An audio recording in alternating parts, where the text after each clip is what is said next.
Stock অবজারভারের পক্ষ থেকে সবাইকে শুভেচ্ছা জানিয়ে শুরু করছি আজকের আলোচনা।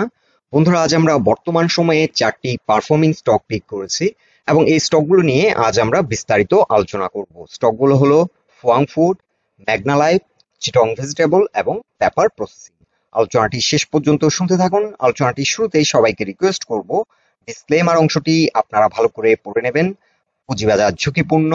আপনার কোনো পার্সোনাল বাই এবং সেলের কারণে আপনি যদি ক্ষতিগ্রস্ত হয়ে থাকেন, সে দায় স্টক অবজারভার বহন করবে না। গতকালকের একটি পোস্টে আমরা বর্তমান সময়ে 4টি আন্ডাররেটেড স্টক নিয়ে আলোচনা করেছিলাম এবং এই পোস্টটিতে আমরা ফুয়াং ফুড এই স্টকটিকে কভার করেছিলাম। আজকে আবারও এই স্টকটি নিয়ে আমরা একটি আপডেট দিচ্ছি। শুরুতে আমরা ফুয়াং ফুড লিমিটেড এই স্টকটির ডে চার্ট নিয়েছি। গতকালকে আমরা আপনাদেরকে যেটি জানিয়েছিলাম সেটি হচ্ছে এই স্টকটির ক্ষেত্রে একটি স্ট্রং সাপোর্ট লাইন, যেটি 200 এক্সপোনেনশিয়াল মুভিং অ্যাভারেজের support line price point level 28.9 এ এক্সিস্ট করছে এবং এক্স্যাক্টলি এই পয়েন্ট থেকে এটা রিজেকশন হয়ে পরবর্তীতে আমরা একটি ট্রেন লাইন ড্র করেছিলাম। আমরা দেখিয়েছিলাম যে এই স্টকটি তার ট্রেন লাইনে এন্টার করতে সক্ষম হয়েছে, যার কারণে আমরা আপনাদেরকে জানিয়েছিলাম যে এই ট্রেন লাইনটি বর্তমানে এই স্টকটির জন্য সাপোর্ট হিসেবে কাজ করবে, সাপোর্ট লাইন হিসেবে কাজ করবে। আর আজকে এই স্টকটিতে কিছুটা প্রাইস অ্যাকশন হয়েছে, তবে স্টকটি আবারও একটা রেসিস্টেন্স ফেস করছে। 20 এক্সপোনেনশিয়াল মুভিং অ্যাভারেজের একটি রেসিস্টেন্স লাইন আজকে চেস করেছে এবং এখান থেকে কিছুটা রিট্রেস করেছে। সো 20 এক্সপোনেনশিয়াল মুভিং অ্যাভারেজের রেসিস্টেন্স লাইনটি প্রাইস পয়েন্ট লেভেল 31.4 এ এক্সিস্ট করছে এবং এখান থেকে রিজেকশন হয় আজকে এই স্টকটির ক্ষেত্রে টোটাল ভলিউম আমরা দেখতে পাচ্ছি 50 লাখ প্লাস, মোটামুটি ভালো একটা ভলিউমে লেনদেন হলো। তবে এই স্টকটির ক্ষেত্রে 31.5 থেকে 32.7 এই জোনটিতে আমরা হয়তো একটা ভোলাটিলিটি দেখতে পাবো, কারণ এখানে একটা সেল প্রেসার রয়েছে। আর এই রেসিস্টেন্সটিকে ব্রেকআউট করার জন্য অ্যাটলিস্ট 60 থেকে 70 লাখ ভলিউম ডেইলি টার্নওভার হওয়া দরকার। আর এই স্টকটির ক্ষেত্রে আমরা একটি ব্যাপার লক্ষ্য করছি, এটি কিন্তু এখন একটি এক্সপান্ডিং ট্রায়াঙ্গেল প্যাটার্ন ফর্ম করছে। So as per this theory এই স্টকটি কিন্তু 37.5 পর্যন্ত প্রাইস অ্যাকশন হওয়ার সম্ভাবনা বেশি, তবে যাত্রাপথে এখানে একটা মোস্ট চ্যালেঞ্জিং এরিয়া হচ্ছে 34.5।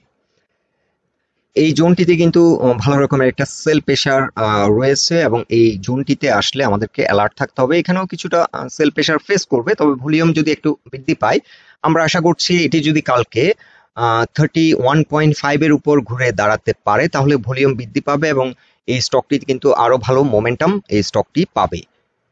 সো এই যে রেসিস্টেন্স 50 এবং 20 এক্সপোনেনশিয়াল মুভিং অ্যাভারেজ যে রেসিস্টেন্স, এটি কিন্তু 60 থেকে 70 লাখ ভলিউম যদি ডেইলি টার্নওভার হয় তাহলে কিন্তু ইজিলি ব্রেকআউট হবে। বাট 34.5 এই যে রেসিস্টেন্সটি, এটি কিন্তু একটা ডিফিকাল্ট রেসিস্টেন্স এবং এই জোনে অ্যাটলিস্ট 1 crore উপর টার্নওভার হওয়া প্রতিদিন দরকার। সো প্রতিদিন 1 কোটির উপরে যদি শেয়ার লেনদেন হয় তাহলে কিন্তু এই রেসিস্টেন্সটি ব্রেকআউট করতে সক্ষম হবে। আদারওয়াইজ এই জোনটিতে এসে কিছুদিন সাইডওয়ে মুভমেন্ট হয়তো হতে পারে। ইন বিটুইন 34 থেকে 30 এই জোনটিতে হয়তো এই স্টকটি কিছুদিন ঘোরাফেরা করতে পারে। আর সাপোর্টের কথা যদি আমরা বলি, বর্তমানে স্টকটি এই যে ট্রেন লাইনটি আমরা গ্রিন লাইনটি ড্র করেছি, এটি সাপোর্ট হিসেবে কাজ করবে এবং বর্তমানে এই স্টকটি 29.7 থেকে 30-র মধ্যে কিন্তু একটা ভালো রকমের সাপোর্ট পাবে। এখন আমরা দেখে নিচ্ছি মেঘনা লাইফ ইন্স্যুরেন্স কোম্পানি লিমিটেড এই স্টকটির অবস্থান। শুরুতে আমরা উইকলি চার্টটা দেখে নিচ্ছি। উইকলি চার্টে আমরা যেটি দেখতে পাচ্ছি, স্টকটি 20, 50 এবং 200 এক্সপোনেনশিয়াল মুভিং অ্যাভারেজের উপর অবস্থান করছে। এটা একটা ভালো দিক। তবে প্রাইস পয়েন্ট লেভেলে এখানে উইকলি চার্টে একটা রেসিস্টেন্স আমরা লক্ষ্য করছি 85.6 এ এবং তার কিছুটা আগে থেকে কিন্তু আমরা দেখতে পাচ্ছি এখান থেকে কিছুটা রিজেকশন আজ দিন শেষে আমরা লক্ষ্য করছি। দিন শেষে এটি ক্লোজ হয়েছে 83.6 এ। আর ডে চার্ট যদি আমরা দেখি, ডে চার্টে কিন্তু পিভট পয়েন্টের উপর অবস্থান করছে, 20, 50 এবং 200 এক্সপোনেনশিয়াল মুভিং অ্যাভারেজের উপরে আছে এবং পিভট পয়েন্টের উপরে অবস্থান করছে। সো এই স্টকটির জন্য এখন গুরুত্বপূর্ণ সাপোর্ট হচ্ছে 82.6। আর এই সাপোর্টটি যদি কোনো কারণে ব্রেকডাউন করে, পরবর্তীতে স্টকটি 79.5 এই জোনটিতে এসে সাপোর্ট নেবে। এখানে কিন্তু পরপর 250 এবং 20 এক্সপোনেনশিয়াল মুভিং অ্যাভারেজের সাপোর্ট লাইন। 20 এক্সপোনেনশিয়াল মুভিং অ্যাভারেজের সাপোর্ট লাইনটি হবে 77.5 এবং এখানে 50 এবং 200 এক্সপোনেনশিয়াল মোটামুটি একই রেঞ্জে অবস্থান করছে 79 লেভেলে। আর আমরা যদি ভলিউম এবং স্প্রেড অ্যানালাইসিস করি তাহলে বর্তমান সময়ে আমরা দেখতে পাচ্ছি স্টকটিতে আবারও একটা ভালো মানি ফ্লো আমরা লক্ষ্য করছি এভারেজ থেকে বেশি ভলিউম নিয়ে, কিন্তু এখন ছোটখাটো একটা রিভার্সাল এখানে আমরা দেখতে পাচ্ছি এবং স্টকটিতে কিন্তু এখানেও একটা ছোটখাটো ট্রেন্ড ক্রিয়েট করেছিল এবং এরপরে কিন্তু একটা ফ্ল্যাট কারেকশন দিয়েছে। আমরা আপনাদেরকে এর আগের যে পোস্টটি আমরা লাইফ ইন্স্যুরেন্স সেক্টর নিয়ে করেছিলাম সেখানে দেখিয়েছিলাম যে এটি একটি ডাবল বটম, অথবা আমরা এলিয়েট ওয়েভ পার্সপেক্টিভ থেকে যদি এই কারেকশনটিকে আমরা যদি বিবেচনা করি এটা একটা ফ্ল্যাট কারেকশন হয়েছে এবং অ্যাজ পার দিস থিওরি স্টকটি কিন্তু আপ টু 98 পর্যন্ত কিন্তু প্রাইস অ্যাকশন হতে পারে। সি মুভটি মিনিমাম 98 এবং ম্যাক্সিমাম 105 পর্যন্ত হতে পারে। সো এই স্টকটি এখন মেজর রেজিস্ট্যান্স ফেস করবে 91 থেকে 92, এই জোনটিতে কিন্তু মেজর রেজিস্ট্যান্স। এখানে যে রেজিস্ট্যান্স গুলো আছে বর্তমানে যে ভলিউম নিয়ে এগোচ্ছে এই রেজিস্ট্যান্স গুলো হয়তো গ্র্যাজুয়ালি ব্রেকআউট করবে, কিন্তু এই জোনটি কিন্তু অনেকটা চ্যালেঞ্জিং। 91 থেকে 92 এখানে কিন্তু একটা ভালো মানি ফ্লো কিন্তু আমরা দেখতে পাচ্ছি এই জোনটিতে হয়েছে এবং বর্তমানে যে মানি ইনফ্লো আমরা দেখতে পাচ্ছি এটি কিন্তু এই রেজিস্ট্যান্সটিকে ব্রেকআউট করার জন্য সাফিসিয়েন্ট না। সো এই জোনে আসলে আমাদেরকে দেখতে হবে এই যে ভলিউম বারগুলো, এই ভলিউম বার থেকেও কিন্তু আমাদেরকে দেখতে হবে যে একটা হাই ভলিউম বার নিয়ে ট্রেড হচ্ছে কিনা। সো আপাতত এই স্টকটি আমরা চাইলে ট্রেড কন্টিনিউ করতে পারি। এটি 1.4 পর্যন্ত এটির সাপোর্ট, একটা স্ট্রং সাপোর্ট। এখানেও একটা সাপোর্ট রয়েছে, এটি 2.5। সো এখানে কিন্তু অনেকগুলো সাপোর্ট পরপর রয়েছে 79 পর্যন্ত। আমরা চাইলে কন্টিনিউ করতে পারি 79 পর্যন্ত। আর স্টকটির ক্ষেত্রে আমরা এই জোনটি এখন ফার্স্ট টার্গেট ধরতে পারি 90 থেকে 92। এখানে আমরা আমাদের ফার্স্ট টার্গেট সেট করতে পারি এবং এই জোনটি যদি ব্রেকআউট করে আমরা ব্রেকআউট ট্রেড নেব এবং সেক্ষেত্রে আমাদের টার্গেট হবে 105। আর মার্কেট যদি এখন যদি দুর্বল আচরণ করে, স্টকটি যদি 79 এর নিচে যায় তাহলে স্টপ লস নিয়ে নেওয়াটাই বেটার হবে। এখন আমরা ডে চার্টে দেখে নিচ্ছি সিভিও পেট্রোকেমিক্যাল রিফাইনারি লিমিটেড এই স্টকটির অবস্থান। এই স্টকটির ক্ষেত্রেও আমরা লক্ষ্য করছি যে এখানে একটা ফ্ল্যাট কারেকশন কিংবা একটা ডাবল বটম আমরা দেখতে পাচ্ছি এবং এখান থেকে একটা ইউ টার্ন নিচ্ছে। বর্তমানে 50 এবং 20 এক্সপোনেনশিয়াল মুভিং অ্যাভারেজের উপর অবস্থান করছে ডে চার্টে। তবে এখানে একটা রেজিস্ট্যান্স স্টকটি ফেস করবে, সেটা হচ্ছে 174.5।